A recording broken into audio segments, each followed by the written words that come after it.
Banyak orang yang semestinya tidak berhak mendapatkan bansos misalnya, tapi justru malah mendapatkan bansos. Beliau mengarahkan pada saat sidang kabinet di awal-awal itu untuk supaya semua kementerian lembaga bersedia mewujudkan satu data ini. Kalau ini terwujud, maka untuk pertama kalinya di era Pak Prabowo ini, satu data benar-benar bisa terwujud sejak Indonesia merdeka. Ini bantuan bersyarat, bukan bantuan yang kemudian bisa digunakan sembarangan gitu. Tetapi bagi Bapak Ibu sekalian yang memang tidak memenuhi kriteria, mohon bisa memaklumi. Karena sekarang sedang ada pendataan ulang. Gus, sekarang kan satu tim dengan Cak Imin ya, gimana suasana?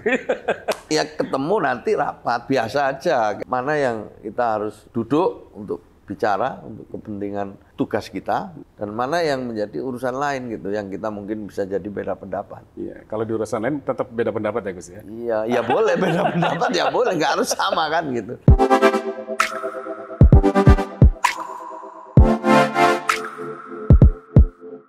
Halo pendengar dan netizen Radio El Sinta dimanapun Anda berada, Presiden Prabowo Subianto dan Wakil Presiden Gibran Raka Buming Raka di pemerintahan Kabinet Merah Putih memiliki program prioritas unggulan, yang masing-masing kementerian juga harus menjalankan program tersebut. Salah satunya adalah di Kementerian Sosial Republik Indonesia, juga memiliki program prioritas. Setidaknya ada 4 program prioritas yang ada di Kementerian Sosial di bawah kepemimpinan Saifullah Yusuf atau yang akrab disapa Gus Ipul. Lalu apa saja sih 4 program prioritas tersebut? Saya sekarang sudah berada di Kementerian Sosial Republik Indonesia dan bersama dengan saya di samping saya sekarang adalah Menteri Sosial Republik Indonesia Saifullah Yusuf yang akrab disapa Gus Ipul. Saya langsung sapa beliau. Halo, assalamualaikum Gus Ipul. Apa kabar Gus? Alhamdulillah, Mas Suryo, apa kabar? Kabar baik, alhamdulillah. Alhamdulillah, Lama ketemu lagi. Ketemu lagi. Cukup lama nggak ketemu kita ini. Aduh. Alhamdulillah sehat ya Gus ya. Ini teman lama ini, teman lama sekali. Ini bahkan guru saya ini. Wah, saya istiqomah Gus di radio terus Gus. Alhamdulillah, luar biasa, luar biasa. Iya. Gimana Gus akhir-akhir ini Gus kegiatan? Alhamdulillah ya kita mempersiapkan program untuk tahun 2025 utamanya ya. Kita konsolidasikan semua SDM yang ada di sini, lalu kita arahkan untuk mengikuti Astacita Presiden dan program strategis Presiden. Karena tentu dengan arahan Presiden itu kita memerlukan tindak lanjut ya di tingkat penyusunan Renstra, kemudian nanti pada akhirnya ke program dan juga kegiatan-kegiatan di lingkungan Kementerian Sosial yang diintegrasikan. Jadi tidak bisa sendiri, diintegrasikan dengan kementerian, lembaga dan juga pemerintah daerah. Jadi dengan kementerian lainnya juga ya Gus? Iya, ya. Jadi kita disebutnya itu harus menjadi satu tim. Jadi yang kita tidak bisa jalan sendiri-sendiri, menghilangkan ego sektoral. Yang ini akan menjadi suatu kerja yang lebih efektif. Iya. Kita tahu bahwa Gus Ipul ini menjadi menteri 2 kali di belum lama ini ya, Menteri Sosial maksudnya. Ya. Kalau dulu Menteri PDTT, ya. Kemudian Menteri Sosial 2 kali eranya Pak Jokowi dan dilantik juga Pak Presiden Prabowo ya. Ya, nah, apa yang membedakan kepemimpinan Pak Jokowi atau lebih kepada penugasan ketika itu ya? Karena kan itu di penghujung ya, Gus Ipul ya. Sementara Pak Prabowo kan sejak awal nih running startnya. Ini apa yang membedakan Gus? Jadi kalau pada saat Presiden Jokowi saya di ujung ya, hanya 39 hari ya. Tentu waktu itu menuntaskan semua yang sudah dilaksanakan oleh menteri sebelumnya. Dan saya menyusun satu laporan selama 10 tahun kinerja daripada Kementerian Sosial, dibantu oleh Pak Sekjen, Pak Dirjen, Pak Irjen, dan semua pimpinan di lingkungan Kementerian Sosial. Nah itu kami tuntaskan, kemudian kita coba juga laporkan dalam bentuk video, sehingga kita bisa mengetahui lah setidak-tidaknya titik nol kerja kita di tahun berikutnya. Jadi pada waktu itu, alhamdulillah kita bisa tuntaskan dalam waktu 39 hari itu. 39 hari ya. Tapi Ya. dari 39 hari laporan itu kemudian direview, akhirnya muncullah beberapa program prioritas yang akhirnya menjadi capaian atau target dari Gus Ipul. Ya, nanti yang baik-baik pasti diteruskan, tapi yang kurang akan dikoreksi sambil menyesuaikan arahan dari Presiden. Baik arahan-arahan dalam sidang-sidang kabinet maupun juga tentu arahan tertulis di Astacita itu. Nah, jadi inilah yang kita lakukan sekarang untuk tahun 2025 dengan melakukan beberapa langkah ya sesuai arahan Presiden yang tadi disebut 4 itu. Iya, iya. Yang pertama konsolidasi data. Kita mendengar dari banyak pihak ya, mungkin Pak Presiden juga mendengar hal yang sama tentang keluhan-keluhan betapa belakangan ini banyak orang yang semestinya tidak berhak mendapatkan bansos misalnya, tapi justru malah mendapatkan bansos. Yang berhak malah nggak dapat, yang nggak berhak malah dapat. Kira-kira begitulah. Iya, iya. Nah, maka itu ketika saya diminta untuk menjadi Menteri Sosial oleh Pak Prabowo, beliau pertama-tama mengatakan saya titip coba konsolidasikan data dengan baik. Sebab data ini menjadi hal yang sangat penting agar apa yang nanti sudah kita programkan itu tepat sasaran. Kira-kira begitu. Nah, kemudian tindak lanjutnya beliau mengarahkan pada saat sidang kabinet di awal-awal itu untuk supaya semua kementerian lembaga bersedia mewujudkan satu data itu dan memberikan mandat kepada BPS untuk menjadi pihak ya yang diminta oleh Presiden mengumpulkan, mengkonsolidasikan, merekonsiliasi semua data itu yang nanti ujungnya akan menjadi data tunggal. Kalau ini terwujud, maka untuk pertama kalinya di era Pak Prabowo ini satu data benar-benar bisa terwujud sejak Indonesia merdeka. Iya. Itu targetnya kapan Gus Ipul akan Diusahakan di Februari, diusahakan di Desember ini. Desember ini selesai? Desember ini insya Allah selesai. Ini udah ongoing, udah proses ya. Udah di tahap-tahap akhir lah kira-kira. Kalau toh misalnya belum selesai nanti dituntaskan pada awal tahun depan. Tapi insya Allah dalam waktu dekat ini udah selesai. Konsolidasi kita juga sudah jalan terus, pertemuan antar kementerian juga jalan. Di Kementerian Sekretariat Negara juga sudah. Jadi kita sudah semua dilewati itu, tetapi yang di depan adalah BPS. Iya. Satu data itu maksudnya bagaimana ya Gus Ipul? Jadi ini adalah data tunggal sosial ekonomi. Jadi data ini menyangkut keseluruhan penduduk Indonesia dengan profil yang cukup lengkap gitu. Jadi nanti akan ada satu sajian data yang bisa digunakan untuk berbagai program, untuk mengentaskan kemiskinan, untuk mengatasi perumahan misalnya, untuk mengatasi masalah-masalah lain, terutama yang menyangkut hak-hak dasar warga. Jadi data itu cukup utuh gitu ya. Nah, nanti kalau sudah jadi akan jadi pedoman. Kalau sudah tuntas akan jadi pedoman seluruh kementerian lembaga dan juga pemerintah daerah. Iya. Ya. Nah, satu data ini gambarnya sama dengan data yang dimiliki BPS. Artinya ada profiling dari masing-masing penduduknya atau bagaimana? Ya, data selama ini kan kita punya data namanya DTKS. Iya. Nah, kemudian Bappenas punya Reksosek, registrasi sosial ekonomi. Kemudian ada juga data dari kementerian-kementerian lain ini dijadikan satu, diperiksa kembali dengan standar kriteria yang telah ditentukan oleh BPS sebelumnya. Nah, setelah itu nanti kalau sudah selesai, sudah padu ya dengan NIK dan lain sebagainya, baru akan kita gunakan secara bersama-sama. Inilah data tunggal. Jadi siapapun harus berangkat dari data yang sama. Iya. Nah, termasuk ketika nanti Kemensos menyusun program misalnya PKH dan lain sebagainya, itu dasarnya dari data. Harus dasarnya dari sini. Jadi tidak boleh keluar dari data yang terbaru ini, yang data tunggal ini.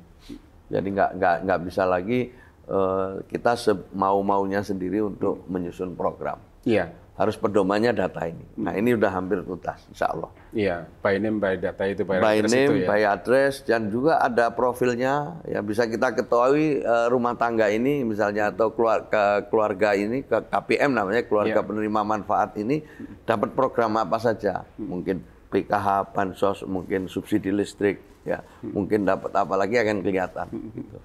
Itu kelihatan dari data yang sudah ada di satu data tadi. Iya, akan kelihatan. Ya. Jadi ada sebuah keluarga yang memperoleh program apa saja dari pemerintah. Selama ini kan nggak kelihatan, gitu. Selama ini belum bisa kita lihat kecuali kalau kita bekerja keras untuk memadukan data itu baru kita ketahui. Nanti di bawah koordinasi Kementerian. Nanti kalau sudah jadi ada protokol penggunaan data itu. Nah, Kementerian Sosial salah satu yang diberi tugas untuk itu. Oke, baik. Nah, tapi tetap akan dikonsultasikan terus dengan BPS. Iya.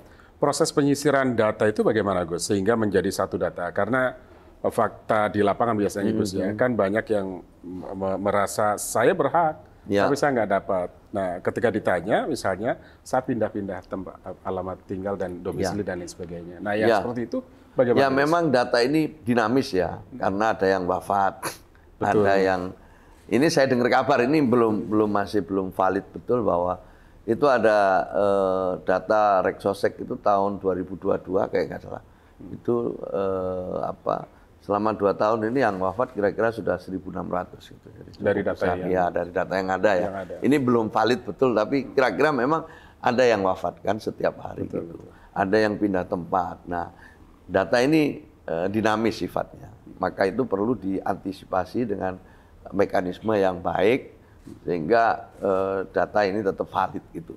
Nah, pertama-tama tentu kita melibatkan daerah ya, mulai dari kelurahan, desa, kemudian sampai bupati, wali kota gitu, baru naik ke sini.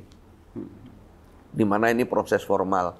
Nah, sementara ada kita mengakomodasi pengawasan oleh publik, ya kan, misalnya lewat aplikasi, namanya misalnya Cek Bansos.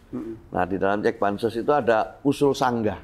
Jadi orang bisa usul, bisa sanggah kalau melihat kenyataan-kenyataan lain di lapangan. Jadi kita beri kesempatan masyarakat secara luas untuk mau memberikan koreksi gitu. Yang sudah sebenarnya dilakukan pada periode sebelumnya kementerian ini. Tapi nyatanya itu yang banyak itu malah usulnya, bukan sanggahnya. Sanggahnya kalau sanggah kan harus by data ya? Iya, kita harus by data, ya harus ada by name, by address-nya, ada foto rumahnya, ada ininya. Jadi menyanggah pun harus diimbangi dengan data-data yang cukup juga. Itu bisa dilakukan koreksi kalau memang datanya memadai ya? Memadai, akan dilakukan koreksi sesegera mungkin. Gitu. Jadi akan kita koreksi 3 bulanan, 6 bulanan gitu. Nanti kita koreksi terus. Jadi dengan satu data ini masyarakat nggak perlu khawatir kalau misalnya kok namanya tidak ada di satu data itu ya, ya? Karena ada tadi usul sanggah dan sebagainya. Iya betul. Jadi nggak perlu khawatir karena ada kriteria aja sudah gitu. Nanti pasti kita akan lakukan koreksi ya secara terus menerus gitu. Kita menyadari betul ya, kita menyadari betul bisa jadi sekian persen meleset segala macam kita sadari, tetapi apa yang dilakukan sekarang ini suatu hal yang sangat baik menurut saya untuk mengurangi kebocoran ya, untuk mengurangi hal-hal yang sifatnya tidak tepat sasaran. Iya. Ya. Paling tidak melalui data itulah dari awal sudah mengantisipasi, mencegah terjadinya kebocoran-kebocoran tadi ya. Ya, mengurangi terus ya. Mengurangi dan ini kita akan perbaiki terus. Oke, iya. Nah, Gus, Kementerian Sosial memang identik dengan waktu-waktu yang lalu ya, Gus, yang terus berusaha terus memperbaiki kebocoran-kebocoran data dan lain sebagainya. Nah, di tengah masyarakat kan tadi seperti saya sampaikan, Gus, merasa berhak dan lain sebagainya. Iya, betul. Tapi pemerintah sudah membuat satu kemudahan melalui aplikasi. Ya. Tapi tidak semua masyarakat kan melek teknologi. Betul. Nah, ini apakah misalnya Gus Ipul memberikan satu kemudahan di perangkat yang di bawahnya misalnya untuk? Jadi kita punya pendamping ya. pendamping PKH, pendamping tingkat kecamatan, ya. Punya kita pendamping-pendamping yang kita minta mereka untuk juga punya inisiatif dan juga aktif untuk mengkoreksi data. Jadi kita minta mereka kalau memang lihat, karena mereka kan di desa-desa ya, mendampingi 200 sampai 300 keluarga, kan nanti bisa kelihatan itu udah, kita minta mereka aktif. Jadi kita minta, saya udah mulai ini untuk koordinasikan supaya mereka kita beri tanggung jawab lah untuk ikut melakukan suatu koreksi kalau memang ditemukan data-data yang tidak valid. Itu yang nanti salah satunya itu. Di samping kita juga tadi ya, kita melibatkan daerah. Kita tidak mungkin tinggal bupati, kita tidak mungkin tinggal wali kota karena beliau yang memiliki wilayah dan mereka tahu persis ya kondisi masyarakat di sana. Ya. Nah, untuk program 2025 nanti terus berapa anggarannya yang disediakan oleh Kemensos untuk? Ya, tidak jauh dari tahun lalu atau tahun-tahun sebelumnya lah. Kisarannya sekitar 79 triliun. Tapi sebagian besar langsung cash transfer untuk program PKH dan Bansos. Nah, itu masuk dalam namanya program perlindungan sosial. Ini yang kedua yang tadi sebut. Jadi yang pertama soal data, kemudian sekarang soal perlindungan sosial. Nah, selama ini yang mungkin lebih dikenal masyarakat ya, tugasnya Kementerian Sosial itu memberikan bansos itu, yaitu ya ini ya, karena ini dalam rangka perlindungan sosial. Jadi ada program utamanya itu namanya PKH, program Keluarga Harapan. Ini menyasar 10 juta KPM, keluarga penerima manfaat dengan pendamping lebih dari 30.000 orang. Yang kita harapkan ya tentu dengan program ini mereka nanti akan lebih berdaya, lebih mandiri, tidak perlu lagi memerlukan bansos dari pemerintah. Kira-kira begitu nanti ke depan. Jadi yang pertama ini memang program perlindungan dan jaminan sosial. Maka kita penuhi kebutuhan-kebutuhan dasarnya sambil didampingi supaya mereka punya pola berpikir ya yang lebih, mohon maaf saya ulang, merubah pola pikirnya bahwa kita bisa lebih sejahtera kalau kita mau bergerak dan memikirkan pendidikan, memikirkan kesehatan, memikirkan hal-hal yang paling penting lah, termasuk tata kelola keuangan harus juga dipahami dengan baik. Gitu. Ini semua yang masuk dalam program Keluarga Harapan itu. Iya. Nah, ada di waktu yang lalu kan Kementerian Sosial sempat mengeluhkan mengenai transfer yang di daerah karena lambat masuk ke masyarakat kelompok penerima. Nah, ini kan juga mengganggu iklim di masyarakat, ekonomi dan lain sebagainya. Karena nggak langsung bergerak itu maksudnya, Gus. Ya. Nah, itu gimana mengantisipasi? Jadi selama ini cash transfer ya. Selama ini cash transfer karena sudah by name by address, kemudian disiapkan rekeningnya di Himbara. Ya mereka tinggal kirim, tapi ternyata kan tidak semua KPM itu bisa mengakses perbankan. Ada yang memerlukan waktu untuk datang ke bank itu. Sehingga mengendap di Himbara tadi. Maka kemudian ditambah sekarang dengan PT Pos. Karena kalau PT Pos bisa sampai nganter langsung ke rumah masing-masing. Nah ini kemudian lebih lancar lah sekarang.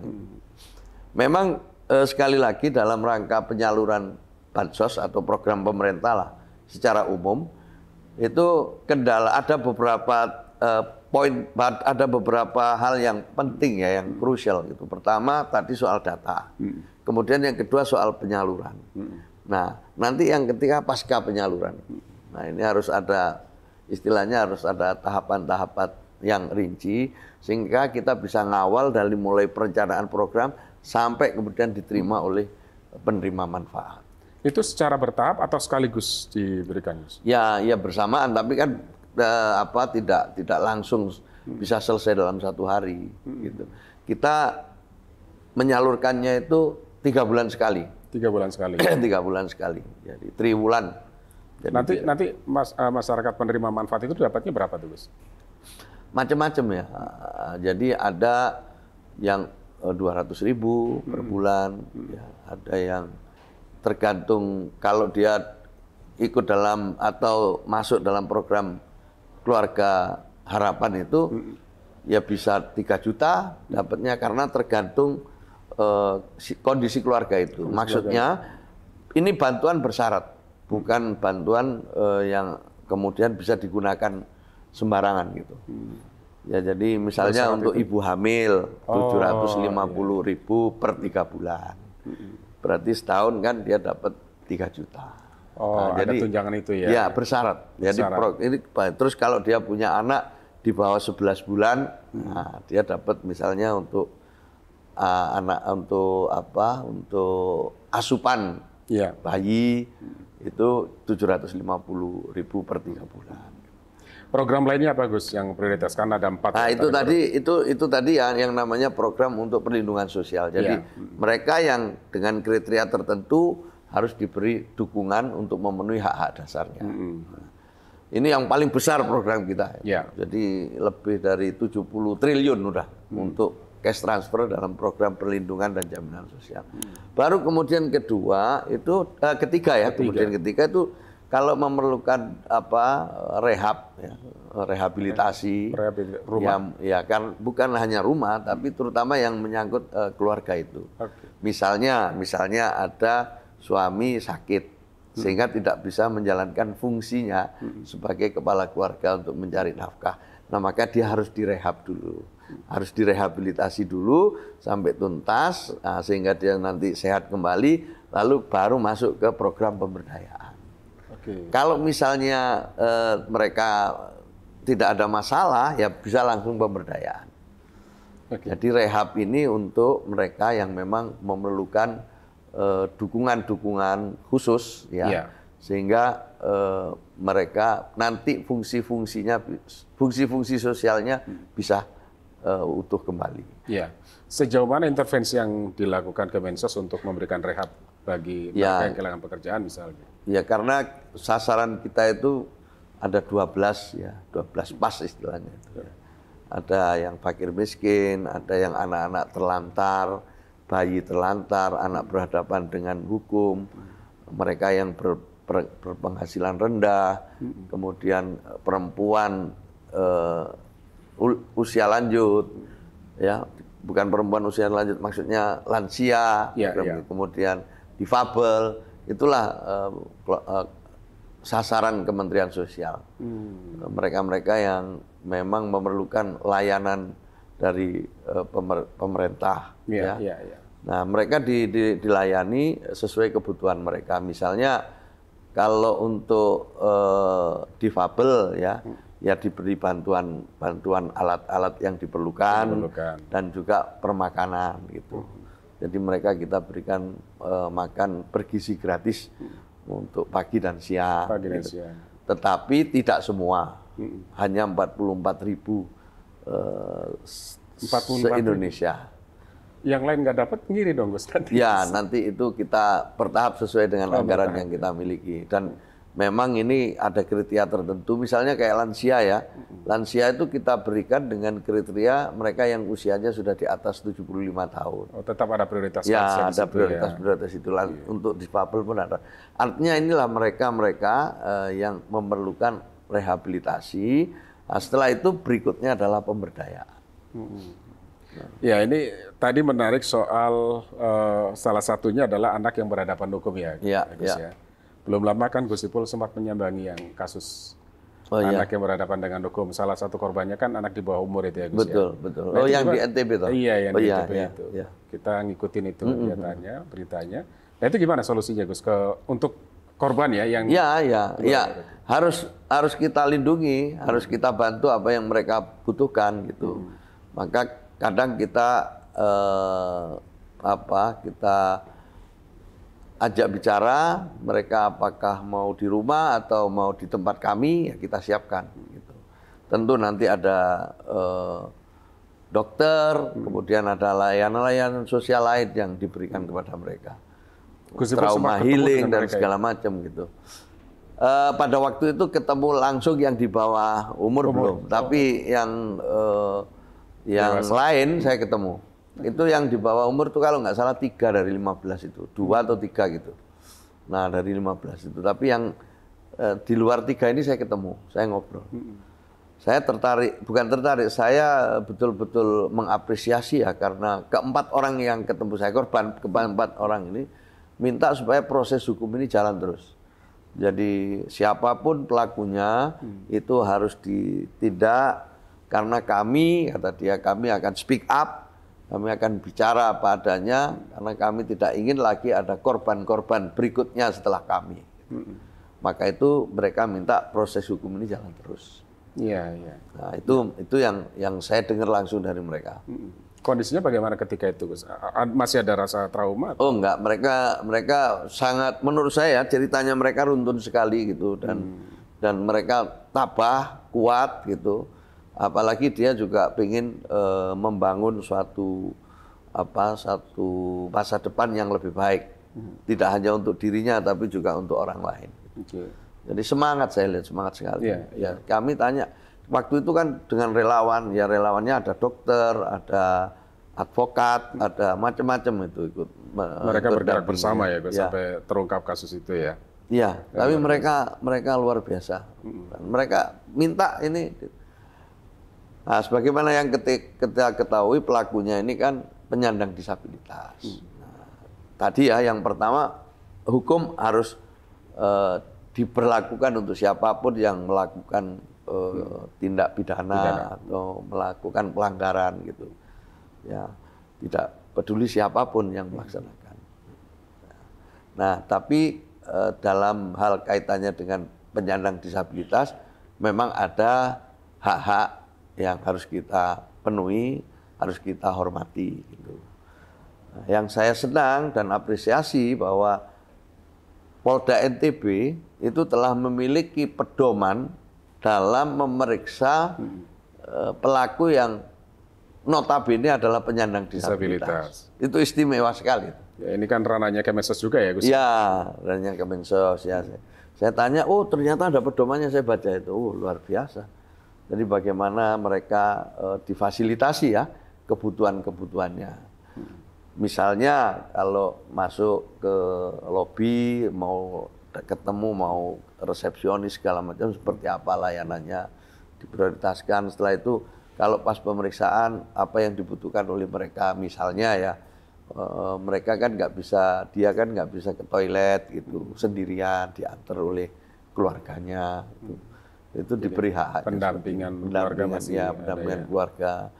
Jadi itulah yang saya akhirnya lega gitu, bahwa prosesnya berjalan dengan baik, hak-hak sebagai penyandang disabilitas juga dihargai, tetapi sebagai pelaku dia harus melalui proses pemeriksaan yang semestinya. Apalagi para korban itu meminta penegakan hukum jalan terus. Iya. Gus Ipul, dalam pandangan Gus Ipul ya, kita lihat kasus-kasus anak yang berhadapan dengan hukum kan banyak sekali ya, Gus. Iya. Nah, penanganannya itu bagaimana sih, Gus? Karena kan ada beberapa kasus yang memang dia jadi korban. Kemudian dia juga ada sebab akibat dan lain sebagainya. Kan case-nya beda-beda ya, Gus ya. Iya, iya. Apakah cara penanganannya juga harus sama atau beda sehingga secara psikologis mereka juga dia tidak rusak lah, katakan begitu, Gus. Ya, memang ini ada dua ya, di hulu sama di hilir. Kalau di hulu ya tentu pola asuh keluarga, pendidikan dan lain sebagainya, ini ya di hulu ya, pencegahan ini pencegahan semua, edukasi segala macam. Tapi kalau di hilir ini ya mau nggak mau kita harus melakukan pendekatan-pendekatan yang sifatnya pemulihan gitu. Bagaimana mereka pulih dari trauma, ya kan? Seperti trauma healing, terus pendekatan medisnya, yang lain seperti apa, kemudian pendekatan psikologisnya seperti apa, lalu istilahnya psikososialnya, sehingga mereka bisa lebih percaya diri lagi, mereka bisa melupakan masa lalu, ya sebagai korban ya, nah, kemudian menatap masa depan yang lebih optimis gitu. Jadi memang kita juga harus melihat ini secara keseluruhan. Jadi saya lihat ya memang trennya naik ini, kekerasan seksual, kekerasan dalam rumah tangga. Dalam beberapa tahun ini kita dapat data dari KPAI, dari mana-mana ini trennya meningkat. Jadi perlu langkah darurat dong Gus kalau Ya, trennya belum sampai seperti itu, tetapi kita perlu sinergi ini untuk mengatasi hal yang bisa mengganggu masa depan anak-anak kita. Ya. Gus, program prioritas apa lagi Gus di Kementerian Sosial ya? Ya, kita juga ada program untuk yatim-yatim piatu. Yatim piatu. Ya, jadi kita berikan mereka dukungan 200.000 per bulan. Bukan untuk sekolahnya. Jadi gini, kalau sekolah itu gratis kan, dan yang menjadi penanggung jawab adalah Kementerian Pendidikan misalnya. Betul. Nah, yang kita bantu itu adalah uang saku atau untuk kepentingan transportasi sehari-hari dari sekolah ke tempat itu. Jadi itu yang kita dukung gitu. Jadi, itu datanya juga sudah ada 370-an ribu lebih.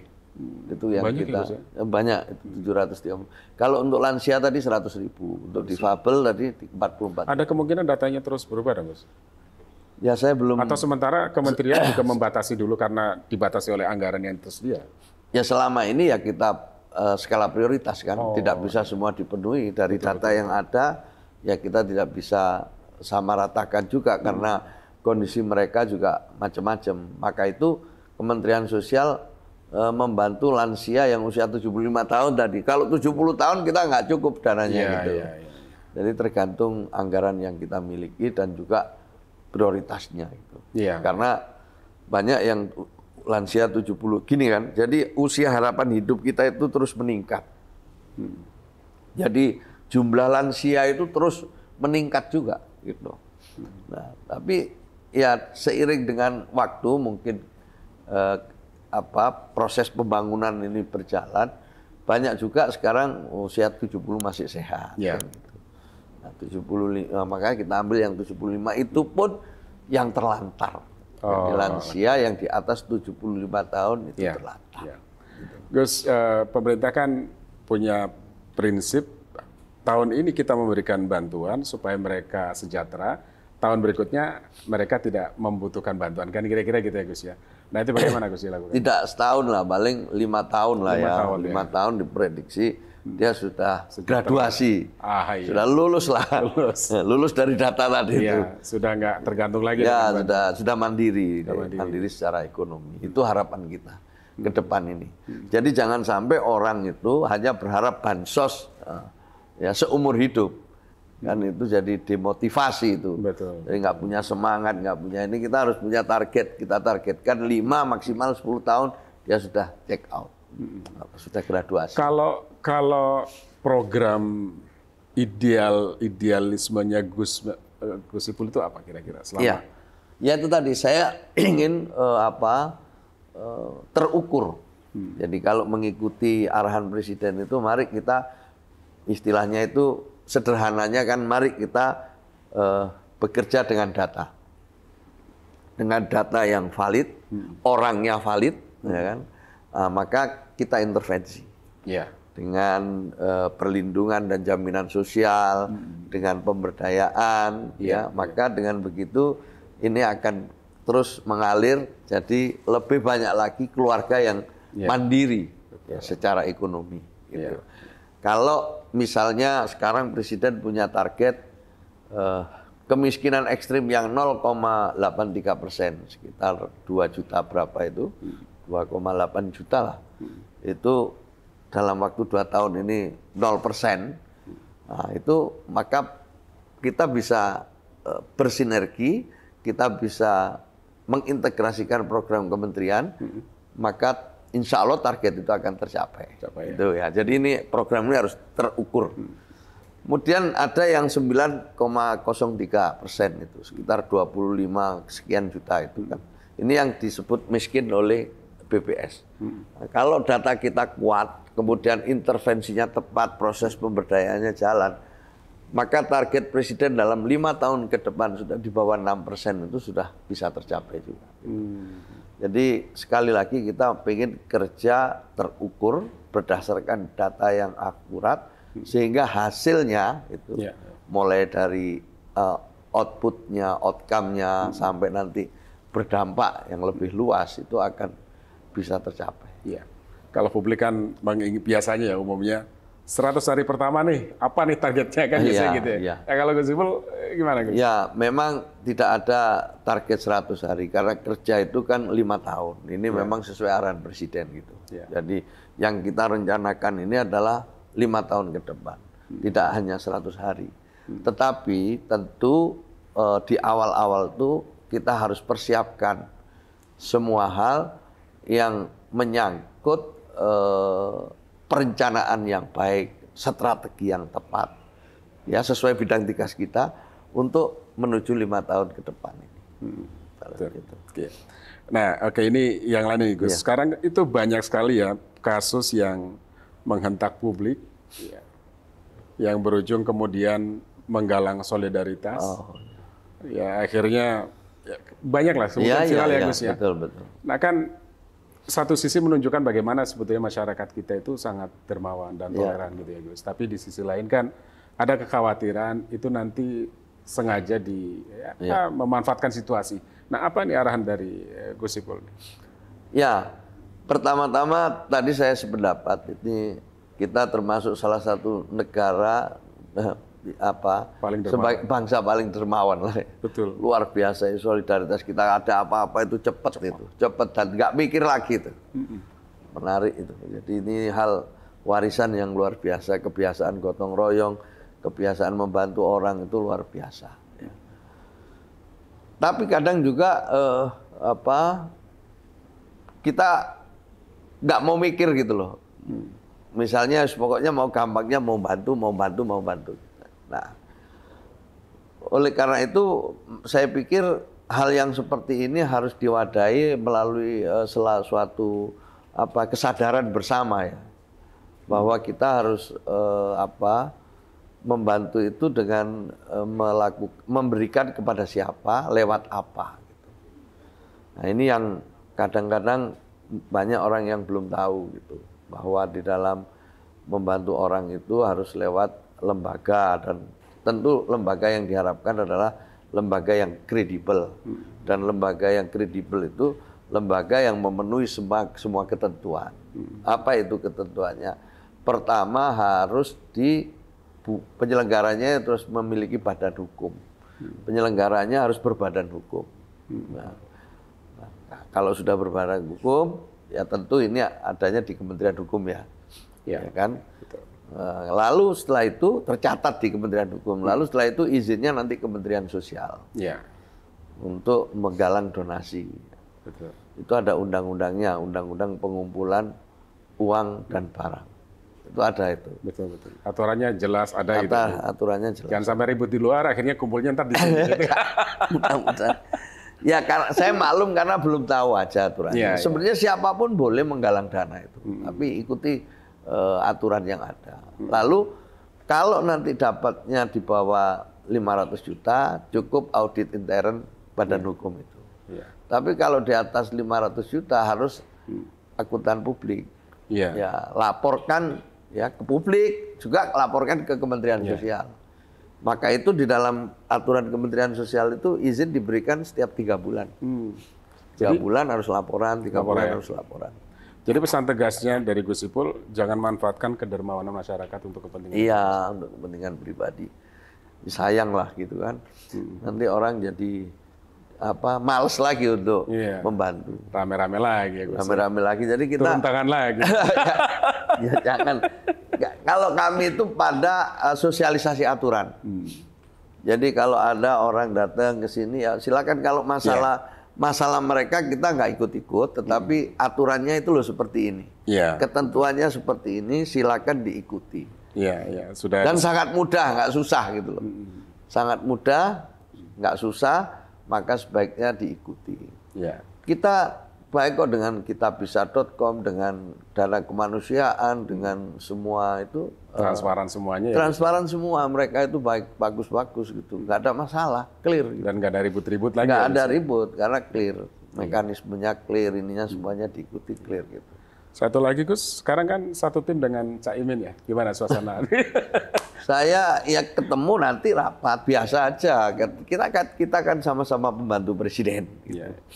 Jadi kita juga udah sama-sama dewasa. Jadi mana yang kita harus duduk untuk bicara untuk kepentingan tugas kita, gitu. Apalagi menyangkut kepentingan orang banyak, gitu. Dan mana yang menjadi urusan lain gitu, yang kita mungkin bisa jadi beda pendapat. Iya, kalau di urusan lain tetap beda pendapat ya Gus ya? Iya, ya boleh beda pendapat ya boleh, nggak harus sama kan gitu. Dan kami biasa-biasa saja selama ini gitu. Yang penting layanan publik kepada masyarakat. Itu yang utama itu kan dalam hal ini konteksnya bahwa kami berdua pembantu presiden. Oke. Maka kita harus laksanakan dengan baik. Karena ini menyangkut kepentingan masyarakat. Ya. Satu lagi dong Gus, tolong pastikan ke masyarakat bahwa mereka yang selama ini mendapatkan bantuan dari pemerintah yang berhak, misalnya BLT, masih tetap akan mendapatkan bantuan itu. Ya, tentu bagi masyarakat luas ya yang memenuhi kriteria untuk mendapatkan bantuan dari pemerintah yang melalui Kementerian Sosial akan tetap mendapatkan bantuan itu. Program akan diteruskan. Tetapi bagi Bapak Ibu sekalian yang memang tidak memenuhi kriteria, mohon bisa memaklumi. Karena sekarang sedang ada pendataan ulang oleh pemerintah yang merupakan hasil arahan Presiden dan koordinasi semua kementerian, lembaga yang memiliki data di bawah koordinasi BPS. Jadi untuk itu sekali lagi bagi yang tidak mendapatkan bantuan nantinya ya itu bisa memaklumi. Kemudian bagi yang mendapatkan ya jangan kemudian merasa bahwa semuanya ini sudah cukup. Bantuan itu bantuan bersyarat yang sifatnya untuk memenuhi kebutuhan-kebutuhan dasar. Selebihnya kita harus sama-sama punya semangat, sama-sama untuk bisa melakukan langkah-langkah yang nyata agar para KPM, keluarga penerima manfaat dalam jangka waktu tertentu nanti bisa graduasi dan menjadi KPM yang lebih mandiri. Jadi ini harapan saya. Yang berikutnya juga bagi masyarakat yang mungkin keberatan ya atas adanya KPM yang semestinya tidak mendapatkan bantuan atau sebaliknya KPM yang seharusnya mendapatkan bantuan tapi tidak mendapatkan bantuan, kami mohon untuk bisa dibantu lewat mekanisme yang ada. Yang pertama mekanisme formal lewat kelurahan, desa, naik terus bupati, wali kota dan seterusnya ke atas. Tapi juga nanti akan ada jalur publik ya yang kita siapkan lewat aplikasi di mana setiap orang nanti boleh ya mengecek ya apakah data-data kita itu sesuai dan tentu boleh usul dan boleh menyanggah. Dengan begitu mekanisme ini akan lebih sehat. Dua jalur saling memperkuat, saling mengoreksi ya untuk kepentingan program pemerintah yang lebih efektif, terukur, sehingga nanti kita bisa menjadi bangsa yang lebih maju, lebih sejahtera. Baik. Saya kira itu. Sudah sangat jelas. Gus, terima kasih. Sama-sama. Sehat selalu. Terima kasih ya Mas Rio, terima kasih. Sama-sama. Baik. Pendengar dan netizen, demikian tadi wawancara kami bersama Menteri Sosial Republik Indonesia Syaifullah Yusuf mengenai 4 program prioritas yang akan dijalankan oleh Kementerian Sosial dalam menjamin masyarakat di bidang kesejahteraan. Saya Suryo, sampai jumpa.